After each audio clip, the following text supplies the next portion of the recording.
তুমি চাও না? তুমি চাও না ওদের সত্যিটা সবার সামনে আসুক? আমি মানছি ছোটদা বাবু, আমি মানছি যে বড় বৌদি মেজ বৌদি যেটা করেছে সেটা ক্ষমার অযোগ্য। ওরা প্রত্যেককে ঠকিয়েছে, কিন্তু আমি আপনাকে সবাইকে বলতে বারণ করছি ওদের জন্য নয়। বাড়ির সবাই যদি সবটা জেনে যায়, বিশেষ করে বড়বাবু যদি জেনে যায় যে ওরা জুয়া খেলেছে, তাহলে তো বড়বাবু নিজে ওদের দুজনকে পুলিশের হাতে তুলে দেবে। পুলিশ এসে সেনগুপ্ত বাড়ির দুই বউকে থানায় ধরে নিয়ে যাবে। তাহলে যে আমাদের বাড়ির মান সম্মান আর কিচ্ছু থাকবে না, কিচ্ছু না। আচ্ছা, আপনি কি চান? আপনি কি চান বলুন? আপনি চান যে বড়বাবু তিল তিল করে গড়ে তোলা এই সম্মানটা এক নিমিষে ধূলিসাৎ হয়ে যাক?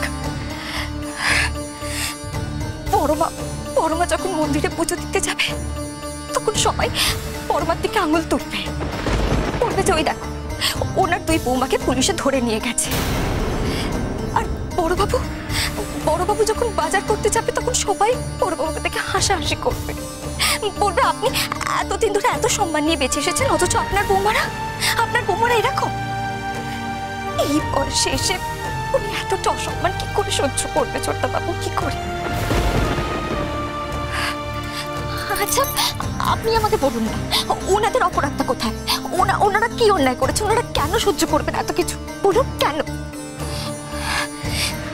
এই অপবাদটা যদি সহ্য করতে না পেরে বড়বাবুর কিছু হয়ে যায়, তাহলে যে বড় মাকে আর বাঁচানো যাবে না, বড় মা শেষ হয়ে যাবে। আমাদের এই সংসারটা শ্মশান হয়ে যাবে ছোটদা বাবু, সব শেষ হয়ে যাবে।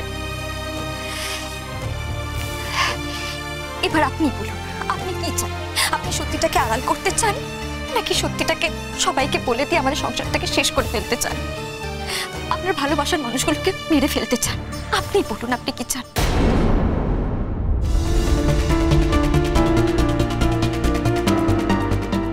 কিন্তু জবাব, বেটিং করা যে অন্যায়, এটা মস্ত বড় অপরাধ।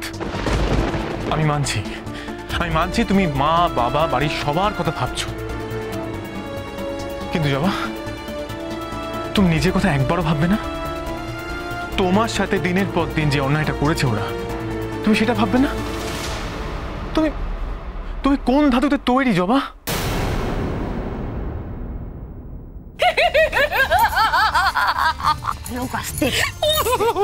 ভুলে গেছি। কি বলছি দিদি, জবরদস্ত ছিল সবটাই। লেকিন জানো, একটা সময় যখন আমি দেখলাম না তোমার ওই ফাঁসি, আমার সিরিয়াসলি ভয় লেগে গেছিল। মানে তুই সত্যি ভেবেছিলি যে আমি সুইসাইড করতে যাচ্ছি? তো ওরকম দেখলে কি ভাববো?